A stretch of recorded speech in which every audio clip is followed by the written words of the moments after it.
السلام علیکم ورحمۃ اللہ وبرکاتہ۔ آسان درس قرآن بینام الرحمن میں آپ لوگوں کا خیر مقدم ہے۔ اب انشاءاللہ ہم لوگ شروع کرنے جا رہے ہیں ویڈیو نمبر 346 سورہ ممتحنہ، سورہ نمبر 60، پارہ نمبر 28، آیت نمبر 10 سے آگے۔ چلیے شروع کرتے ہیں اللہ تعالیٰ کا نام لے کر کے۔ اعوذ باللہ من الشیطان الرجیم، بسم اللہ الرحمن الرحیم۔ سے 4 آیتیں ہیں، 10، 11، 12، 13۔ تو انشاءاللہ 10 منٹ کے اندر ہی جو ہے یہ ویڈیو مکمل ہو جائے گی، لیکن بہت ہی اہم آیات ہیں اور بہت ہی مشکل آیات ہیں، تو میں انشاءاللہ آسان کرنے کی کوشش کرتا ہوں، وہ بھی آپ لوگوں کے لیے۔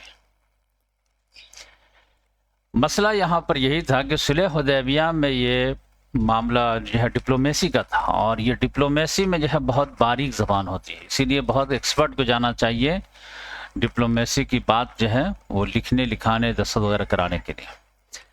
تو آپ صلی اللہ علیہ وسلم سے جو بات ہوئی تھی تو اس میں ایک بات یہ تھی کہ اگر مکہ سے کوئی کافر مدینہ آ جائے مسلمان ہوتے ہوئے تو مسلمان اس کو واپس کریں گے مکے والوں کی ڈیمانڈ پہ، لیکن اگر کوئی مسلمان مدینہ سے مکہ چلا جائے تو مکے والے واپس نہیں کریں گے۔ یہ بہت ہی یہ تھا۔ اب اس میں کیا تھا کہ یہ مذکر کا صیغہ استعمال ہوا تھا۔ آپ صلی اللہ علیہ وسلم نے کہا ٹھیک ہے، ہمارے یہاں سے کوئی جائے گا ہی نہیں ایمان چھوڑ کر کے، تمہارے یہاں سے کوئی آئے گا اس کو واپس کرنا ہوگا، ٹھیک ہے یہ ٹیمپروری ہے تو کر لیتے ہیں۔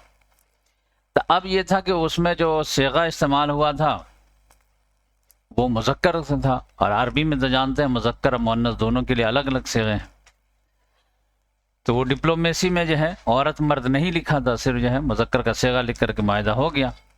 اب جب عورتیں مکے سے مسلمان ہو کر کے آئیں تو آپ صلی اللہ علیہ وسلم نے کہا کہ اس کو واپس نہیں کیا جائے گا،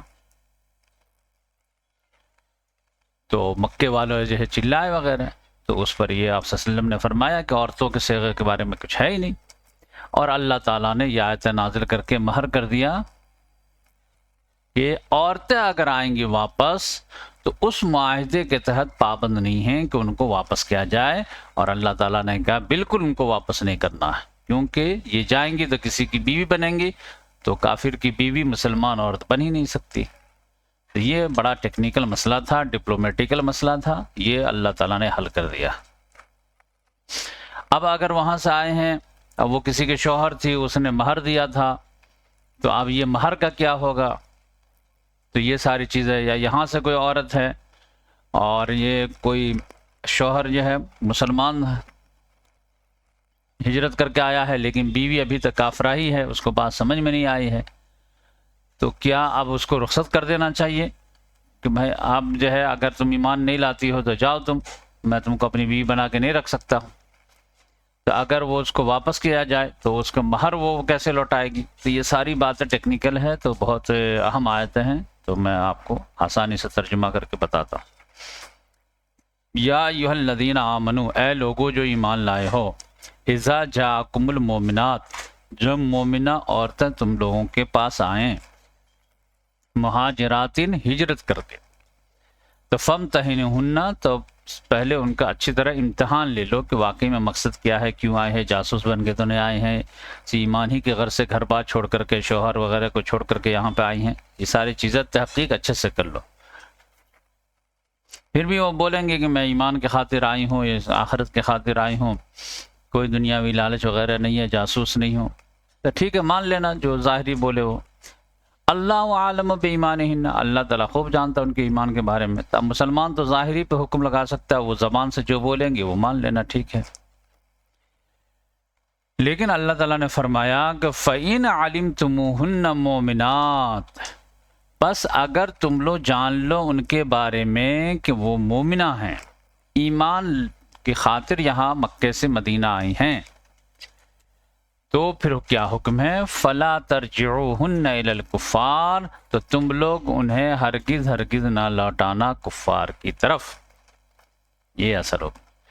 اب ایسے صورت میں اگر کوئی مرد آتا تو ان کو لوٹانا سمجھے کہ وعدے کے مطابق ضروری تھا، لیکن عورتوں کے بارے میں صیغہ ہنہ کا نہیں تھا، ہم کا تھا، تو اس لحاظ سے ان کو مت لوٹانا کفار کی طرف۔ پرابلم کیا ہے؟ پرابلم یہ ہے کہ لا ہن حل لہم ولا ہم یحلون لہن، یہ عورتیں جو ہیں حلال نہیں ہیں ان کے لیے، اور نہ وہ کافر حلال ہے ان عورتوں کے لیے۔ تو شادی بیاہ میں جو ہے یہ رشتہ، ایمان کا رشتہ جو ہے وہ ہونا لازمی ہے۔ ایک رسول کو مانے ایک رسول کو نہ مانے تو دونوں میں گھر بس ہی نہیں سکتا ہے، دل جڑ ہی نہیں سکتا ہے۔ ایک دل میں رسول اللہ کی عظمت ہے، ایک دل میں رسول اللہ کی عظمت ہی نہیں ہے، تو اس دل میں دو دلوں میں محبت پیدا ہو ہی نہیں سکتی، دراڑ ہو جائے گی، لہذا یہ حلال نہیں ہے۔ تو اب کیا ہے کہ بس مکے سے عورتیں آ گئی ہیں، ان کو رکھ لو، اور وہ لوگ جو مہر دیے ہیں اس کا کیا ہوگا؟ کہ اللہ تعالیٰ نے فرمایا وَآتُوهُم مَا أَنفَقُوا، اور ان کو دے دو جو انہوں نے خرچ کیا ہے، یعنی مہر میں سے اگر انہوں نے 50,000 مہر دیا تھا تو 50,000 مہر دے دو۔ تو یہ ایک بات ہو گئی۔ اب دوسری بات یہ ہے کہ وَلَا جُنَاحَ عَلَيْكُمْ أَن تَنكِحُوهُنَّ إِذَا آتَيْتُمُوهُنَّ أُجُورَهُنَّ، اور کوئی حرج نہیں ہے تم لوگوں پر کہ ان عورتوں سے تم لوگ نکاح کر لو جبکہ ان کا مہر ان کو عطا کر دو۔ تو یہ بھی اللہ تعالیٰ نے چھوڑ دیا کہ مکہ میں جو ہے کسی کی بیوی تھی، وہ ہجرت کر کے یہاں آ گئی ہیں، تو اب یہ ہے کہ مدینہ کا کوئی مسلمان مرد ہے وہ اس عورت سے شادی کر سکتا ہے، بشرطے کہ یہ مرد اس کا مہر اس کو دے دے۔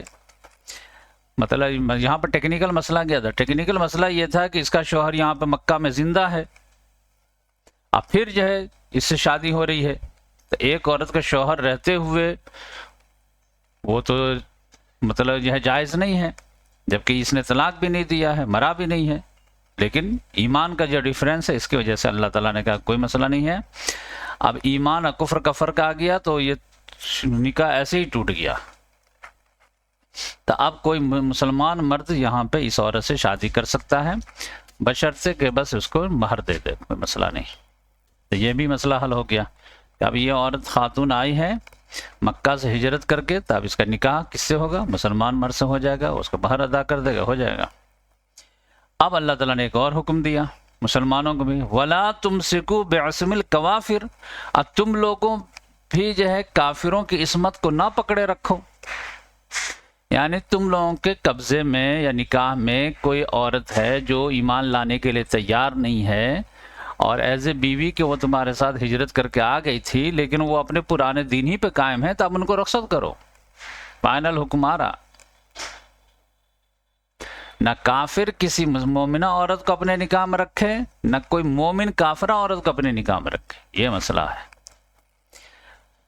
تو مہر کا کیا ہوگا؟ مہر کا میچول کر لو، وَسَأَلُوا مَا أَنفَقْتُمْ وَلْيَسْأَلُوا مَا أَنفَقُوا، تم لوگ مانگ لو جو کچھ بھی تم لوگوں نے مہر میں خرچ کیا ہے کافرہ عورتوں سے، اور وَلْيَسْأَلُوا مَا أَنفَقُوا، اور کافر مردوں کو چاہیے کہ وہ مانگ لے جو کچھ بھی انہوں نے مومنہ عورت پہ مہر کے طور پہ خرچ کیا ہے، بس آپس کا حساب برابر کر لو، کوئی مسئلہ نہیں ہے۔ اور یہ کوئی نصیحت والی بات نہیں ہے، ذالکم حکم اللہ، یہ اللہ کا حکم ہے، آرڈر ہے۔ تو یہ بہت ہارڈ حکم ہے، یہ آسان معاملہ نہیں ہے۔ آپ کی بیوی بہت خوبصورت ہے، پیاری ہے، دل لگا ہوا ہے، لیکن وہ ایمان لانے کے لیے تیار نہیں، اور آپ کے ساتھ ہجرت کر کے مدینہ آ گئی ہے۔ اب اللہ تعالیٰ کہہ رہا ہے کہ آپ بیوی کو رخصت کرو، تو بیوی کو رخصت کرنا اتنا آسان تو نہیں ہے۔ ہو سکتا ہے کہ اس سے آپ کو چھوٹے چھوٹے بچے ہوں، آپ کو ڈر لگ رہا ہو کافی آگے اس کو رخصت کر دیں گے تو بچوں کو کون پالے گا، کون کیئر کرے گا؟ اللہ تعالیٰ نے کہا کرو، کوئی مسئلہ نہیں، یہ حکم ہے اللہ تعالیٰ کا، وہ حرام ہو گئی تمہارے لیے۔ اب یہ انقلابی سٹیپس وغیرہ ہیں، یہ اتنا آسان نہیں ہے۔ آج کے دور میں بھی کوئی کافر فیملی ہے، اس میں سے ایک جو ہے شوہر اگر مسلمان ہو جاتا ہے نکاح ٹوٹ جاتا ہے۔ ذالکم حکم اللہ یحکم بینکم، وہ فیصلہ کرتا ہے تمہارے درمیان، واللہ علیم حکیم، اللہ تعالیٰ علیم ہے اور حکیم ہے۔ اب یہ آیت تو سمجھ میں آ گئی انشاءاللہ، مجھے ایسا لگتا ہے، نہیں آئی تو پھر دوبارہ درس قرآن کریں گے تو سمجھا دیں گے۔ اب یہ مشکل ترین آیت ہے تو اس کو پیار سے سمجھاتا ہوں میں۔ یہاں پر یہ دیکھیے، پہلے ہی میں مفہوم بتا دیتا ہوں تو آپ کو آیت سمجھ میں آ جائے گی۔ مفہوم یہ ہے کہ اللہ تعالیٰ نے کہا کہ مکے والا اگر تمہاری کوئی بیوی مومنہ بن کے مدینہ آ جاتی ہیں تو یہ عورت جو ہے مہر ادا کر دے گی شوہر کو اور اپنا راستہ جدا کر لے گی۔ اسی طرح سے یہاں پر کوئی مومن مرد تھا، اس کی بیوی کافرہ تھی، اس کو باپ کے یہاں روانہ کر دیجئے مکہ، اور اس کے باپ سے جو مہر دیے تھے وہ واپس لے لیجئے، کوئی مسئلہ نہیں یہاں پہ۔ لیکن یہاں پر یہ معاملہ ہے کہ اگر کوئی عورت مسلمان ہو کر کے مدینہ آئی ہیں اور یہاں پر تو اس کا جو ہے مہر کافر شوہر کو روانہ کر دیا گیا کہ بھائی 3 عورتیں مسلمان ہو کے آئی تھی، 50 مہر تھا، تو 1.5 لاکھ روپے آپ لوگ لے لیجئے یہاں سے۔ یہاں پر جو ہے 50 ہزار میں 3 مرد جو ہے مسلمان عورتوں سے شادی کر لیں گے، معاملہ کلیئر۔ لیکن یہاں سے جو ہے 2 عورتیں کافرہ بن کے گئی تھیں، وہ ایمان لانے کے لیے تیار ہی نہیں تھی، تو اب ان کا مہر تو ان کے یہاں سے آنا چاہیے، ان کا بھی 50 تھا، یہ لوگ دینے کے لیے تیار ہی نہیں ہے۔ تو مسلمان تو ایماندار ہوتے ہیں، آپ کے یہاں سے 3 عورتیں آئی تھیں، 50 مہر تھا، 1.5 لاکھ روپے ہم لوگ روانہ کر دیے ہیں۔ اب ہمارے یہاں سے جو 2 عورتیں گئی تھیں تو آپ بھی تو کم سے کم 50,000 کے مطابق 1 لاکھ روپے واپس کیجئے، تو وہ کر ہی نہیں رہے۔ تو پتہ چلا مسلمان جو اپنے وعدے کے مطابق 1.5 لاکھ بھیج بھی دیا مکہ، اور ادھر سے جو 1 لاکھ آنا تھا وہ بھیج ہی نہیں رہے، تو اس طرح سے مسلمان کمیونٹی کا گھاٹا ہو جائے گا۔ تو اللہ تعالیٰ نے کہا ٹھیک ہے، اس کا ہم راستہ نکال دیتے ہیں۔ اس کا راستہ یہ ہوگا کہ ادھر سے 3 آئے ہیں اور ادھر سے 2 گئے ہیں، تو اس لحاظ سے اگر یہ لوگ نہیں دیتے ہیں کوشش کرنے کے باوجود، تو تم لوگ ان کا جو 1.5 لاکھ بھیجنا تھا اس میں سے 1 لاکھ کٹ کر دو 2 عورتوں کا، اسی 1 عورت کا جو ہے بھیج دو بس، تو حساب برابر ہو جائے گا۔ اب یہ جو 1 لاکھ کٹ ہوا ہے تو یہ کن کو دینا ہے؟ تو یہ جو 2 مرد جو دیے تھے یہاں پر جو آئے ہیں وہ عورت، تو اس کو دے دو، تو اس طرح حساب برابر ہو جائے گا مسلمان کمیونٹی اور کفار کمیونٹی میں۔ تو یہ ہے مسئلہ۔ وَإِنْ فَاتَكُمْ شَيْءٌ مِّنْ أَزْوَاجِكُمْ إِلَى الْكُفَّارِ، اگر کوئی چیز چلی جائے تمہاری بیویوں میں سے إِلَى الْكُفَّارِ، کفار کی طرف، یعنی باہر میں سے کچھ ادھر چلی جائے اور وہ لوگ واپس نہ کرے، تو فَعَاقَبْتُمْ، تو اس کی کوشش کرو واپس لینے کی، اور اگر نہ ہو تو کیا کرو؟ فَآتُوا الَّذِينَ ذَهَبَتْ أَزْوَاجُهُمْ مِثْلَ مَا أَنفَقُوا، پس دے دو ان لوگوں کو جن کی بیویاں چلی گئی ہیں اسی کے مثل جو انہوں نے خرچ کیا ہے۔ تو ٹھیک ہے، تو اب یہ ہے کہ یہاں پر جو مسلمان مرد کا چلا گیا ہے تو تم لوگ جو ہے اس کو نہ لوٹا کر کے اس کو دے دو، بس حساب برابر ہو جائے۔ وَاتَّقُوا اللَّهَ الَّذِي أَنْتُمْ بِهِ مُؤْمِنُونَ، اور ڈرو اس اللہ سے جس پر تم لوگ ایمان رکھتے ہو۔ تو یہ مہر کا معاملہ کتنا کریٹیکل ہے یہ آپ سمجھ لیجیے۔ اب یہاں پر یہ آیت آ رہی ہے کہ یہ شادی بیاہ کا معاملہ حل ہو گیا، مہر وغیرہ کا حل ہو گیا۔ اب یہ ہے کہ مسلمان کمیونٹی میں وہ فل سٹیزن کیسے بنے گی، تو وہ بیعت کرنا پڑے گا۔ بیعت کرنے کا اسٹائل کیا ہوگا؟ یا ایھا النبی، اے نبی صلی اللہ علیہ وسلم، اذا جاءک المؤمنات، جب مومنہ عورتیں آئیں آپ کے پاس، تو یبایعنک، تو انہیں چاہیے کہ وہ آپ سے آ کر کے بیعت کریں۔ کس بات پر بیعت کریں؟ علی اللہ یشرکن باللہ شیئا، کہ وہ اللہ کے ساتھ کسی بھی چیز کو شریک نہیں کریں گے، شرک سے یعنی توبہ کریں گے، نمبر 1۔ نمبر 2، ولا یسرقن، وہ چوری نہیں کریں گی، ولا یزنین، اور وہ زنا نہیں کریں گے۔ اب چوری جو ہے وہ بیوی جو ہے شوہر کے پاکٹ میں سے جو ہے تھوڑا بہت لے لیتی ہے، پہلے زمانے میں زیادہ لے لیتی تھی کہ شوہر لوگ دیتے نہیں تھے، بخیل ہوتے تھے۔ ابھی تو کیا ہے، ہم لوگ کا پیسہ تو انہیں کے پاس رہتا، تو چوری کرنے کی ضرورت کیا ہے؟ تو وہ چوری نہیں کریں گی اور وہ زنا نہیں کریں گی۔ ولا یقتلن اولادہن، اور وہ لوگ اپنے اولاد کو قتل نہیں کریں گے، اس بات پہ بھی شرک نہیں کریں گی، چوری نہیں کریں گی، زنا نہیں کریں گی، اور اولاد کو قتل نہیں کریں گے۔ ولا یاتین ببہتان، اور نہ بہتان لے کر کے آئیں گے، گڑھیں گے، یفترینہ، اپنے پاس سے جسے گڑھی ہوں، بین ایدیہن وارجلہن، اپنے ہاتھوں سے اور اپنے پاؤں سے، یعنی اپنے طرف سے فیبریکیٹ کر کے کسی پہ بہتان نہیں لگائیں گے۔ یہ عربی کا محاورہ ہے، اپنے ہاتھ پاؤں سے تم جو ہے الزام گڑھ لیے ہو، یعنی کسی مومنہ عورت پر بہتان نہیں لگائیں گی۔ ولا یعصینک فی معروف، اور وہ آپ کی نافرمانی نہیں کریں گی کسی بھی معروف چیز۔ تو اگر وہ اس بات کے لیے تیار ہوتی ہیں ان تمام چیزوں کے لیے تو فبایعہن، تو پس آپ ان سے بیعت کر لیجئے، بیعت لے لیجئے، واستغفر لہن اللہ، اور ان کے لیے استغفار بھی کرتے رہیے اللہ تعالیٰ سے، ان اللہ غفور رحیم، بے شک اللہ تعالیٰ غفور ہے رحیم ہے۔